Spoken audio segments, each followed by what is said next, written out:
Greetings, life management students. So here we are, chapter 12. There's a couple of different important issues we're going to talk about this week. Number one is that all big topic of money. Number two is going to be talking about stress, because stress is huge in our society today. And number three is talking about health, nutrition, and fitness, right? So all of those kind of play a role in how we manage life. So let's see here, and let's go ahead and jump into talking about stress. Stress less so you feel better.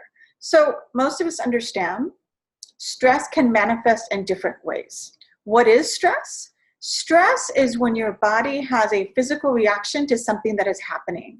In other words, hormones are released in your body when your body senses your anxiety about whatever it is, whether it's personal issues, money issues, school issues, career issues.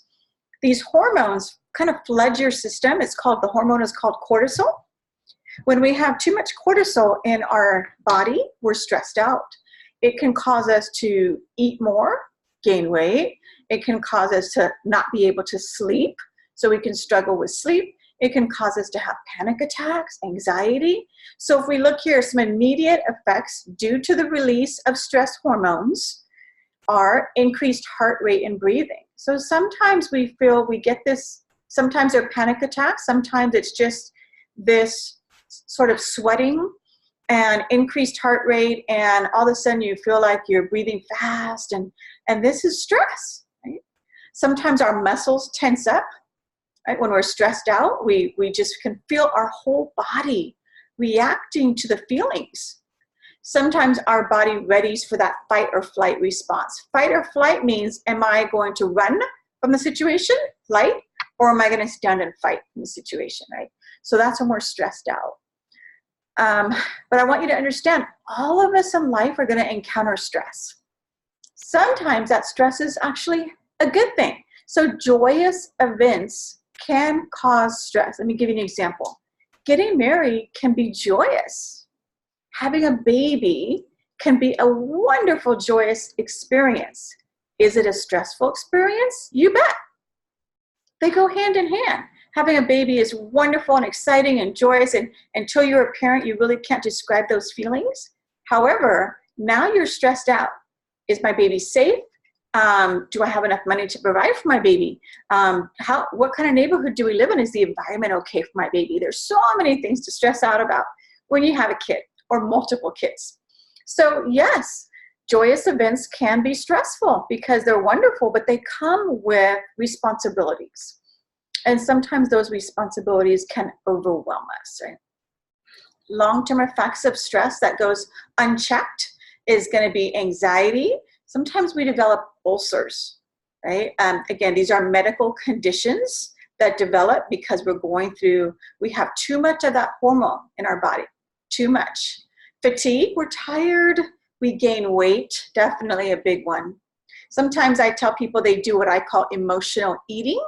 When you're stressed out about things, that tub of chocolate chip ice cream looks so inviting to you. And so you eat it, the whole gallon, right? Because you're stress eating. You're not eating because you're hungry. You're eating because there's an emotional connection to the food. The chocolate chip ice cream, you feel like it brings you relief. You feel like, I'm stressed out. This helps me to feel better. However, that feeling is temporary. Right? You will become very stressed out quickly again. So in addition to depression, right? When we're stressed out, we kind of feel down. These are all normal things we can experience. Some of the college stressors, again, let's say you're just starting college for the first time, or you've been gone from college for a long time and you're restarting. All of a sudden you have a significant drop in income. Well, you're trying to keep up with working full time and going to college, and so you don't get enough sleep. You're sick. So talk about your papers that are due, your exams that you have. All of these things are legitimate stressors. So our job is not really always to get rid of all of these stressors, because sometimes they're beyond our control. You can't manage the fact that your life management professor requires 3 exams, right? So those are beyond your control. The issue is how to manage your stress. How we manage it can help us to do so in a healthy way. All right, eat right is a big one, right? The amount of food that you eat can affect your mood, definitely. Right? Not only the amount, what kind of food you eat, I assure you. So when we eat what we call carbs, and I teach nutrition, so I have a whole semester class where all we talk about is food and your relationship to food, how your body responds to different food. So what we know is that if we eat a lot of what we call the carbohydrates or the sugars, we go through an immediate energy burst, especially with sugar when you have a soda, right? There's a whole lot of grams of sugar in soda. So when we have that, we get this energy burst. However, within about an hour, we come crashing down.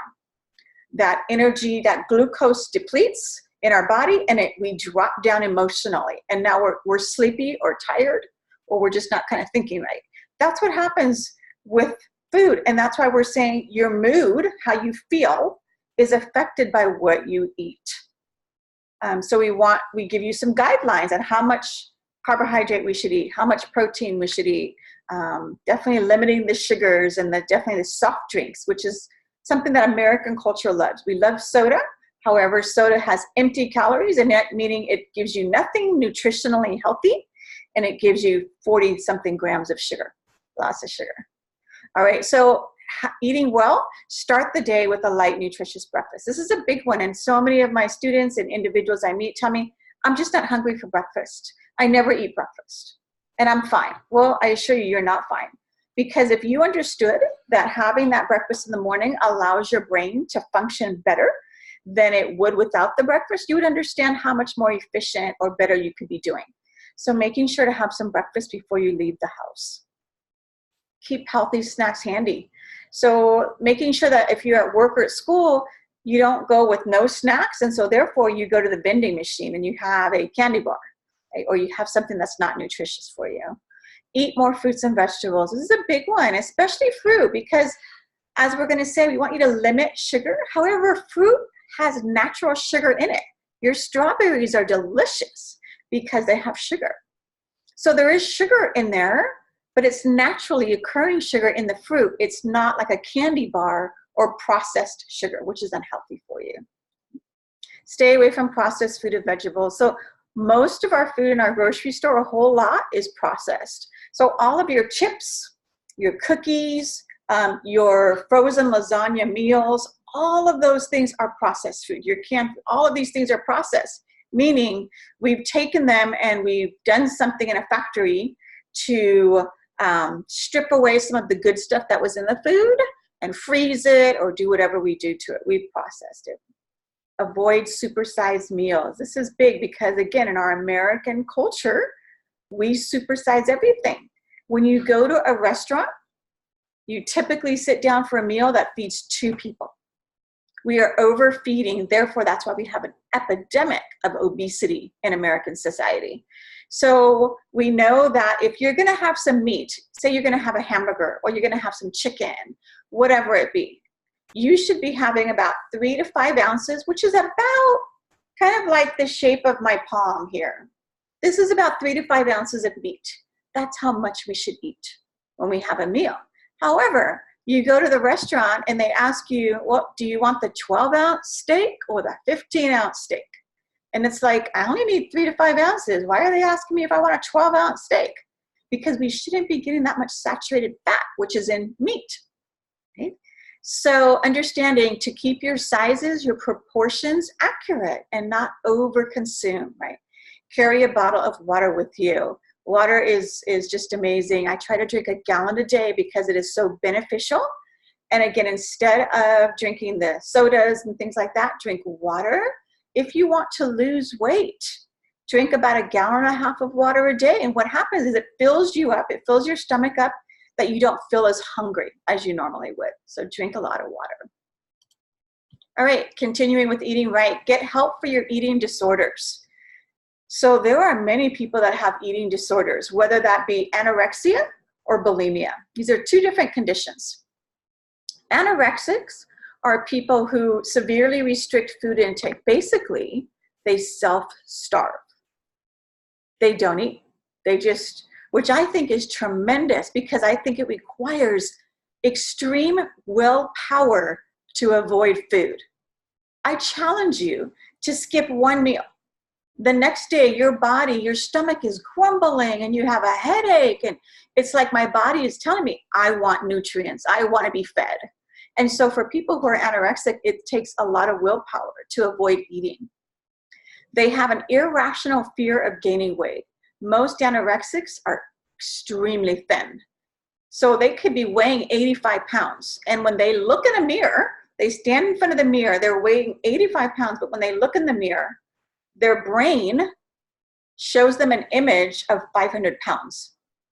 And so both of these conditions, anorexia and bulimia, they're mental health conditions because there's something wrong in the brain that has an irrational perception of what we weigh. So anorexia leads to death. If you do not get food, you will die. You will die.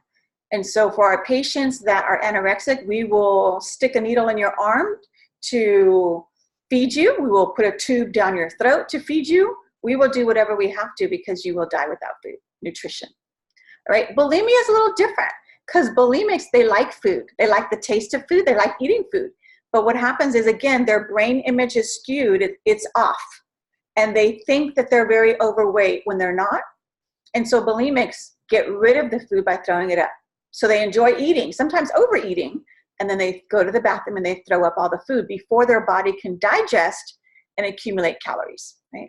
Both of these conditions, again, are unhealthy. Stay active. Get at least 150 minutes of exercise per week, whether that's 5 days at 30 minutes each day or fewer days with more minutes. You have to stay active, right? Remember I mentioned that as a gerontologist, I have a master's degree in aging. And a lot of what we study is healthy aging because all of us want to age well. And I am going to say that if you ask me, which is more important, nutrition or eating healthy or exercise, which is better as you age? Both are important, but as a gerontologist, I'm actually going to tell you exercise is crucial to healthy aging. I actually think and believe you can have your occasional desserts and treats if you exercise regularly because your body will be so used to burning those calories off that it's okay, right? Exercise improves our cardiovascular fitness, our heart. The #1 leading cause of death in America is not cancer, it is heart disease. The #1 leading cause of death in America is heart disease. Heart disease can be preventable because if we eat healthy and exercise, we can possibly prevent getting heart disease, right? In addition to that, cardiovascular. So cardiovascular means you're doing something really active like running or cycling, right? A big workout where your heart is pumping and you're out of breath because you're working so hard. Building muscle strength is different. That's what we call anaerobic exercise.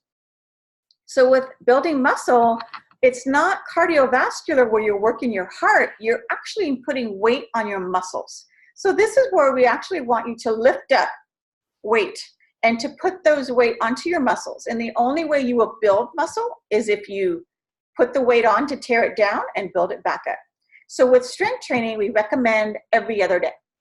So for instance, if I use weights one day, the next day I rest my muscles and I allow them to build up again. And then the next day I can go ahead and I can do another routine to build up my muscles. People who do work out every day, sometimes they will work out their muscles every day, but what they do is they target different groups of muscles, like they only do upper body muscles one day, then they do legs the next day, right? So they have a system where you rotate. That's important. Definitely exercise can be done without going to a gym. I exercise, but I don't go to a gym. I don't really like going to a gym. I don't have the time to go to a gym. So I just have a routine that I do here at home. Right? So that's what we're saying is you don't need a lot of money to exercise. You can find free YouTube videos. You can find free exercise routines on, on YouTube or on Google or wherever it be, and keeping you healthy. Exercise is crucial to healthy aging. So when you get to be 80, when you quit your job, when you retire, maybe you have dreams of traveling the world. In order to do that, you have to be healthy. If you're in a wheelchair, it's really hard to travel the world. So don't be in a wheelchair. By exercising and staying healthy is so crucial.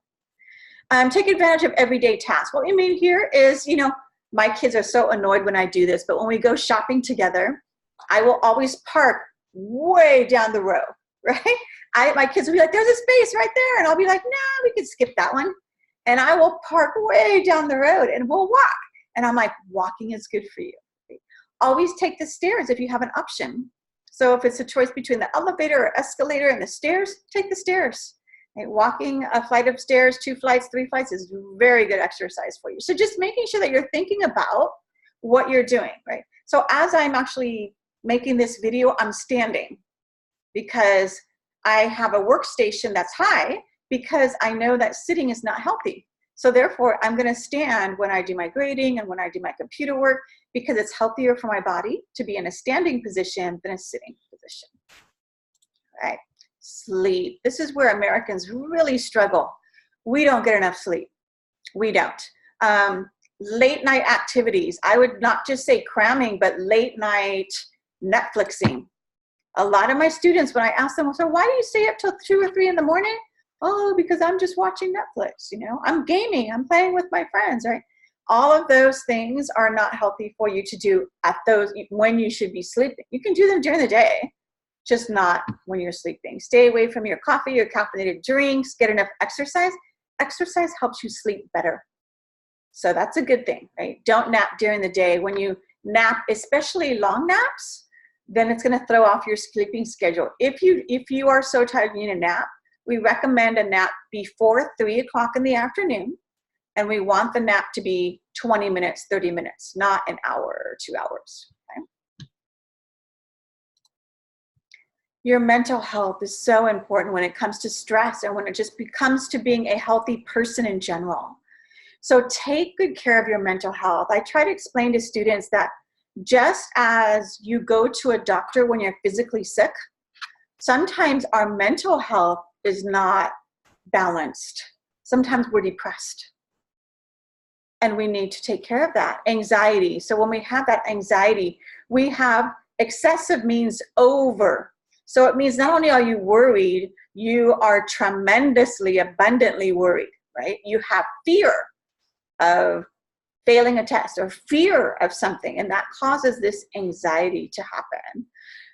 Panic attacks. So panic attacks are very real. What happens is a panic attack is, again, we have too much of that stress hormone called cortisol in our body. We are now beyond, we're not doing any exercise. We're not doing any good healthy eating. We're not getting enough sleep. And so our body reacts to our feeling by having a panic attack. And a panic attack feels like you're having a heart attack. It does. A panic attack, literally patients will say, I need to go to the ER because I am having a heart attack right now. And you go to the ER and it's like, it was a panic attack. It wasn't a heart attack. But that's what your body can do. And what's happening is your body is crying out for help. Your body is saying, you need to take care of me emotionally, my mental health, as well as the physical health. Because when you don't take care of me, I'm gonna act out like this. I'm gonna have a panic attack. So you need to get some stress management techniques. You need to see a counselor to talk through the issues that are bothering you. You need to get healthy. And again, some of the healthy ways are gonna be eating right, eating healthy, staying away from fast food, right? Trying to eat healthy at home. Exercise, exercise, and exercise. So exercise releases what we call a hormone, and the name of it is endorphins. And endorphins are like happy hormone. So when we exercise, we feel happy. So those happy hormones can fight the stress hormones. And that's why exercise is such a good stress reliever. Right, again, dealing with issues like depression, and depression is pretty common for college students especially. And the depression is really, sometimes we need medication, right? I'm a believer that you need to see a professional. You need to see a counselor and a doctor to talk about what is best for you, whether that's medication or whether it's seeing a counselor 1 day a week or however often to talk about the issues. But if we don't treat depression, we can get these conditions, right? We can develop insomnia, meaning we can't sleep. We can gain weight. We can feel tired all the time. We feel bad. We feel like lonely and no one cares about us. So therefore, I don't care if I graduate. I don't care if I finish this class or not. I don't care about anything because I'm depressed. So we need to talk about it more. Right? That's one of the things I try to encourage us to do in my classes is let's talk about how real depression is. Let's talk about how it's part of our mental health, and we should be caring about our mental health as much as our physical health. Right, alcohol and drug abuse, these are things that we need to control and be aware of. Now, we're not saying that you can never have, as an adult, a glass of wine or drink alcohol. We're saying, unfortunately, in America, it is the most widely abused drug because individuals drink excessive alcohol. They don't limit themselves to 1 drink or 2 drinks. They go overboard. And so this is where we develop alcoholism or drug addiction. And both of these conditions, your body is craving these substances, and it's going to be a challenge for you to overcome that. So being aware of it is very important. All right, talking about healthy behavior is good for your grades, right? So research suggests that healthy behavior such as going to bed at a good hour, getting up early, right? Not sleeping into 1 in the afternoon every day is not a good thing for you. And eating breakfast. Eating breakfast is so crucial to jump-starting your nutrition in your body. So what research actually shows, shows that when patients eat breakfast versus patients that don't eat breakfast, the patients that don't eat breakfast gain more weight. They gain more weight because in the morning, we need to tell our body we're feeding you, we're giving you energy for the day, and that we're not as hungry throughout the day. But when we skip that breakfast, our body doesn't react well. All right, so when we do these healthy behaviors every day, it leads to better grades. Okay? So this is a good reason, another reason to do healthy behaviors to get good grades. All right, sexual health. So talking about our sexually transmitted infections or sexually transmitted diseases, gonorrhea, chlamydia, right? All of these different conditions.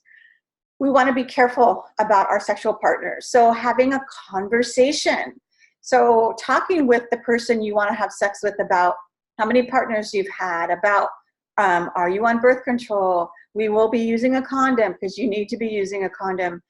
However, a condom is not fully 100% safe. If you read the box, it clearly says on there, it's not 100% effective to prevent pregnancy, unwanted pregnancy, or to prevent transmission of an infection. So we need to get tested for STIs regularly, and we need to have conversations with our partners. When we have genital warts, so warts on your genital area, then that's a symptom of the HPV or the human papillomavirus virus. So HPV is rather new that we have a immunization for it. And so making sure that we're having conversation with our partner, and then we are also getting ourselves tested. Right, practicing birth control, kind of mentioned that. If you want to have sex before you're ready to have children, then you need to do something to prevent that. Right? Because if you don't, you'll get pregnant more than likely. And so whatever type of birth control you decide on is something you need to discuss with your partner and understand that conducting or using any of these birth control methods have nothing to do with not getting a sexually transmitted infection. You need to do both. So having the birth control pill may stop you from getting pregnant, although again, it's not 100% effective. I have 2 friends who have gotten pregnant while on the pill. So it's like 97% or something like that. So not 100% effective. Although you're using these not to get pregnant, there's still nothing protecting you from getting a sexually transmitted infection.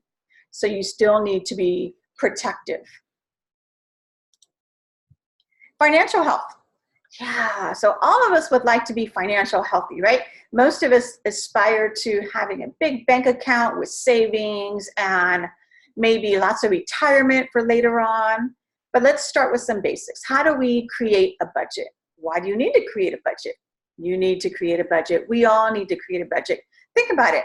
If I have to go to the grocery shopping, but I don't have a budget, or I don't even really stick to my grocery list, what happens is, I assure you, I will go to Walmart or go to the grocery shopping, and I will have probably 10 plus impulse purchases, right? You walk by the cookie section and go, oh man, those Oreos, I'm craving an Oreo. You throw in the package of Oreos, right? You walk over to the meat section and you say, yeah, we're all dying for steak this week. Let's just throw in some steaks. Well, steak is one of the most expensive meats you can buy. So if we don't have a budget, we end up spending hundreds and hundreds of excess dollars on our groceries that maybe we didn't have. And it's like when you get down and you get to the end of the month, you're like, oh no, I have no money for food this week. No money till I get paid, because I blew it because I didn't have a budget. So a budget is what helps us to stay within our means. Whatever money you make, whatever your paycheck is, how much you have to spend to pay for your living, to pay for your food, to pay for your clothing, your medical, your gas if you have a car, all of those expenses are in your budget. So first of all, gather information. Figure out, okay, how much money do I make? Record your income and expenses. How much money do I have to begin with? And what are my expenses? I've always told students, I'm a big believer in staying at home until you need to leave. If your home is a healthy environment. The average age to leave home today is 27.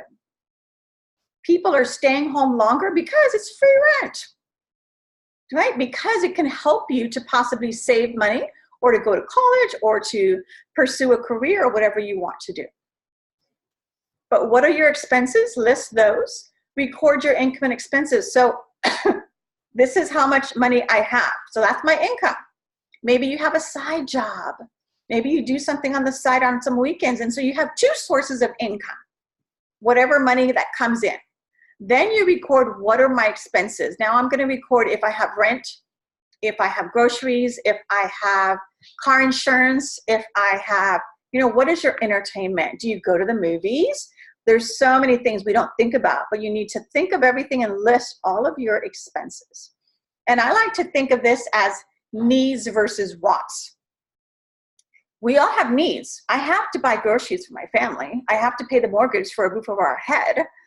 We don't all get our wants though, right? My son may want a new PlayStation 5 or whatever it is, right? My daughter may want the newest fashion, but my kids aren't going to get those things all the time, most of the time actually, because we have to live on a budget.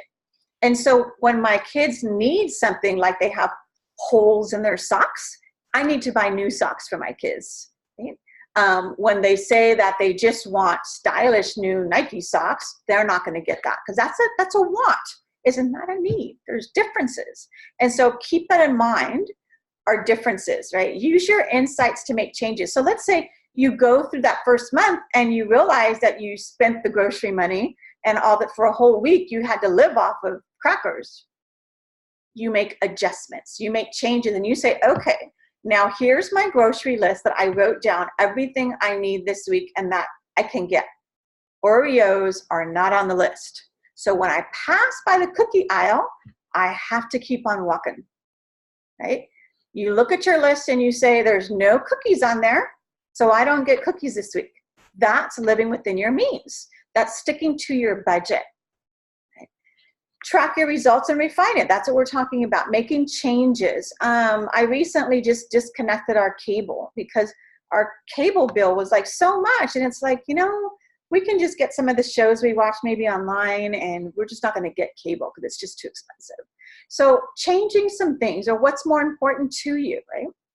If your income is greater than your expenses, which is what we all hope. So we hope that the money that we bring in because of our paychecks or the jobs we do is greater or higher than the money that we spend because of our groceries and all of the different items that we want to pay for.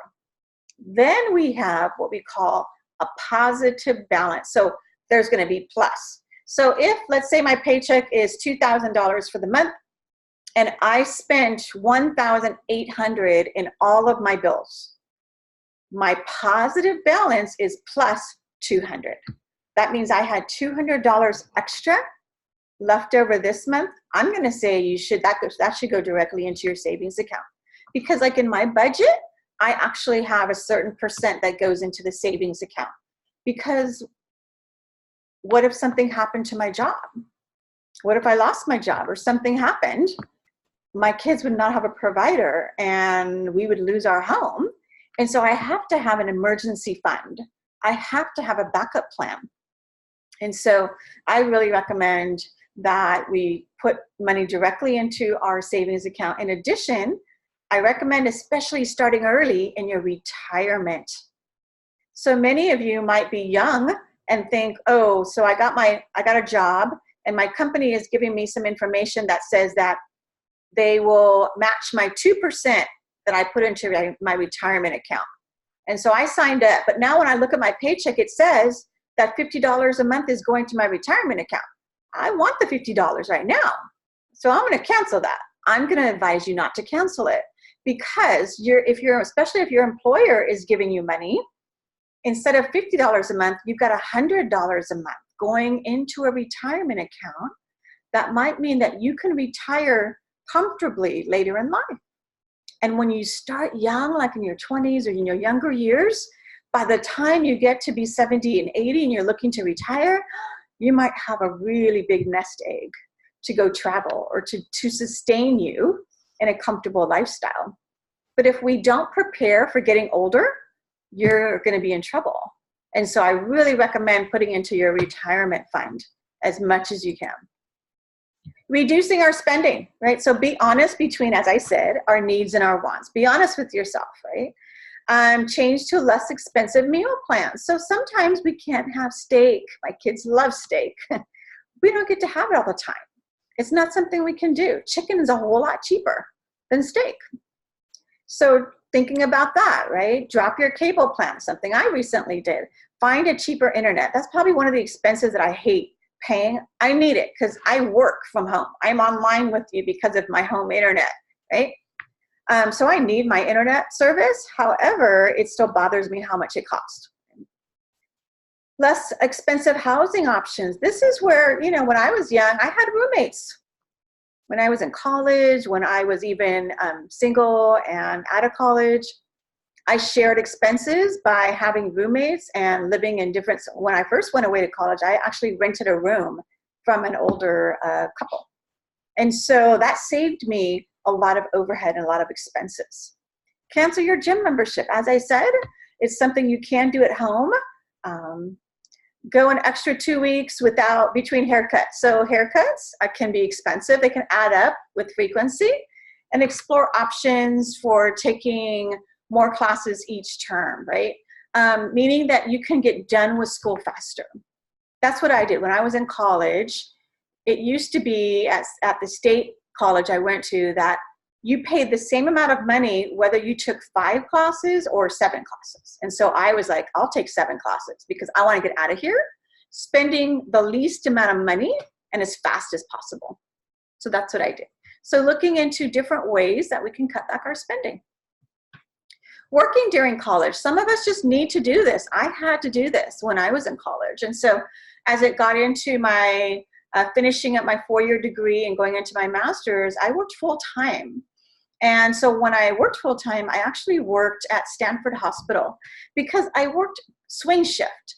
And so I was working 3 p.m. to midnight, 5 days a week. And the reason that it worked for me was because I took classes in college during the day. So it left me free to take my classes.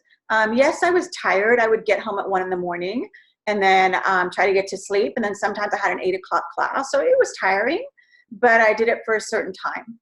And that flexible schedule was advantageous for me. It worked for me.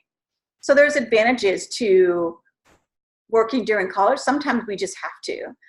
The disadvantages is going to be our concern about, can you get your schoolwork done? Can you work your job and go to classes and have enough time for your schoolwork and stay healthy? In other words, not stressing out, making sure you're exercising or you're eating well so that you can manage all of this. All right, financial aid. This is important to talk about. So here in the United States, we have something called the FAFSA. The FAFSA is what we call a free application for federal student aid. All of us want to fill this out. Everyone should determine whether or not we qualify for some assistance in some ways. It doesn't hurt you, and we're required to do so. Okay? Grants. So there's a difference between grants, scholarships, and student loans. Let's explain the difference. Grant money is money provided by the government to your college, right? It's something that you do not pay back. It is free. It is free money. Typically, you are awarded a grant based on either financial need because you're low income or some achievement. You've mastered, or your GPA is high enough or whatever. You've done something that awards you. So grants are awesome because you don't pay it back. Scholarships. So scholarships can come from many different organizations. Safeway has scholarships, right? Costco awards scholarships. Lots of companies give scholarship money to students. So they are free money, similar to grants. So they do not need to be repaid. So you don't have to pay it back. And again, they're awarded based on, sometimes it's financial need, but typically it's because you have excelled in something.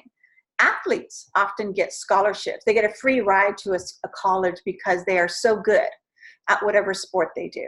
There's academic scholarships because you are so gifted in certain areas, right? So scholarships and grants, thumbs up because you don't pay them back. Student loans are different. Student loans, there's a difference between subsidized and unsubsidized, but basically student loans you pay back. It is a loan. The government says we are going to loan you money for the purpose of school. That money will be paying for your tuition and books, as well as they'll give you some money to live, like to buy groceries and to be able to support yourself in some way during those years, during college. Okay? However, remember, it is just kind of like you're getting an advance on your paycheck because you will have to pay the loans back. Sometimes they're subsidized, sometimes they're unsubsidized, meaning that some of the loans do not accrue interest during your years in school. Other loans do accrue interest during those years in school, right? So I'm going to caution you to stay away from student loans. The video for the activity you watched this week should have talks quite a bit about student loans and our concern about the debt. The debt. Most people overestimate how much money they make after college. They think, oh, when I finish college, I'm gonna make 80 grand a year for sure. And that's probably not true unless you're in a specific field. So you get out of college and you're making $40,000 a year and you have a loan where you're gonna pay $500 a month. That's gonna be hard, right? So keep that in mind. All right, again, continuing work-study programs. These are jobs that are typically on campus, and they are to help you to pay for your tuition. They also give you some skills because you are there to be almost like an intern, but you are paid for the work you're doing. In order to continue to get financial aid from the government, they have some requirements. In other words, you cannot get financial aid and then get all Fs in your classes.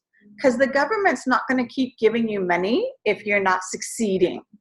Now, succeeding can be a C or a B, but you have to succeed, right? And so, again, making sure that you keep a certain grade point average so that next year you get your money.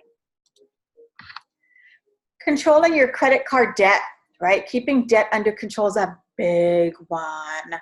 Most Americans today have 2 credit cards. The average American today has 2 credit cards and has at least $15,000 in debt.